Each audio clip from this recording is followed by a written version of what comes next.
Cartoon story. कुछ मत पूछ विमला, लाख जतन करने के बाद भी महीने के आखिर तक हाथों में चमन्नी भी नहीं बच पाती। कभी अपने लिए कोई छोटी सी भी चीज लेनी हो तो 10 बार सोचना पड़ता है। तू सही कहती है, आमदनी तो बढ़ती नहीं, लेकिन दूसरी तरफ महंगाई दिन ब दिन बढ़ती ही जा रही है। राशन वाले का बिल, दूध वाले का उधार। अरे तुम औरतें बस इसी तरह जिंदगी भर रोती रहोगी। खुद के पैरों पे खड़े होने की सोचो, तब तुम्हें पैसों के लिए किसी का मुंह नहीं देखना पड़ेगा। अरे तू इतनी बड़ी बड़ी बातें कर रही है, तू ही बता दे हम क्या करें। हम औरतें चाहे तो कोई छोटा मोटा व्यापार कर सकती हैं, जैसे कि साड़ी बेचने का। सुधा की बातें सुन सब औरतें हंस पड़ती हैं। ना भाई ना, मेरे पति को ये सब पसंद नहीं है, वो तो मुझे मार डालेंगे। दूसरी औरतें भी विमला की बात से सहमति जताती है और साड़ी का व्यापार करने से मना कर देती हैं। अगले दिन सुधा अपनी सास से ये बात कहती है। बस अब यही काम रह गया था, सारा दिन यही सब सोचती रहती हो। अरे बढ़िया आई साड़ी बेचने वाली।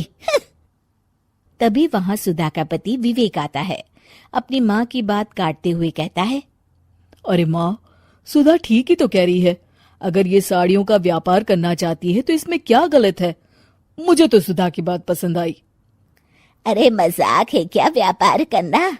अच्छे अच्छों की खटिया खड़ी हो जाती है। मैंने दुनिया देखी है। बेटा तुम लोग ज्यादा हवा में मत उड़ो, और फिर साड़ियाँ खरीदने के लिए पैसे कहाँ से लाएगा? तुम उसकी चिंता मत करो माँ, मैं देख लूंगा। अगले दिन विवेक अपने एक दोस्त से कुछ पैसे उधार लेकर साड़ी के कारखाने से बहुत सारी साड़ियाँ खरीद लाता है। ये लो सुधा, तुम्हारा ऑनलाइन अकाउंट बन गया है। अब लोग घर बैठे तुमसे साड़ियाँ खरीद सकते हैं। ये तो बहुत अच्छी बात है। हाँ, और इतना ही नहीं, मैंने इसमें सभी नई डिजाइन की साड़ियों की फोटो भी अपलोड कर दी है। अब बस तुम देखती जाओ। कुछ दिनों के बाद, नमस्ते, मुझे सुधा जी से मिलना है। ओहो, तू कौन है और मेरी बहू से तुझे क्या काम है? माँ जी, मैं सुधा जी से साड़ियाँ खरीदने आया हूँ। अरे बड़ा बेवकूफ है तू, इतना बड़ा मीना बाजार छोड़कर यहाँ साड़ी खरीदने आया है। तेरा ऊपर का कोई पेच ढीला है क्या?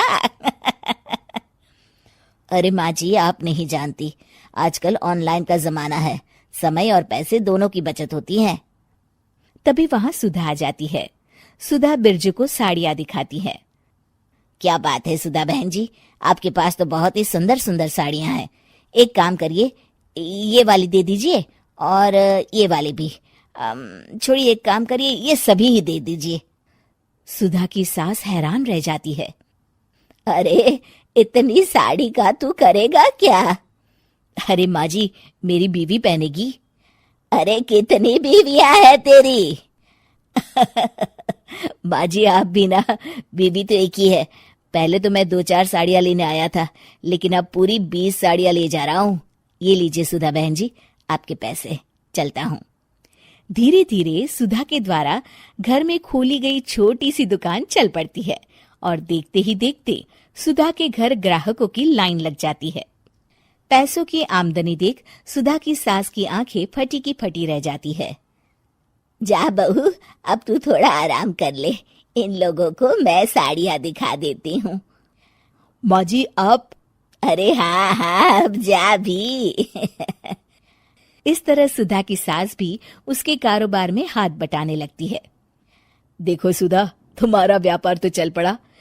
पिछले कुछ महीनों में इतनी कमाई हुई है कि तुम्हें यकीन नहीं होगा। सच? हाँ, और तुम्हें पता है माँ, दोस्त से लिया हुआ उधार भी चुकता करके अच्छे खासे पैसों की बचत भी हो गई है। सुधा की सास अपनी बहू और बेटी की कामयाबी पर बड़ा खुश होती है। बहू की तरक्की देख के मैं बहुत खुश हूँ बेटा। तूने साबित कर दिया कि अगर पति का सपोर्ट मिले तो पत्नी कुछ भी कर सकती है। जी माँ जी, आपने बिल्कुल सही कहा।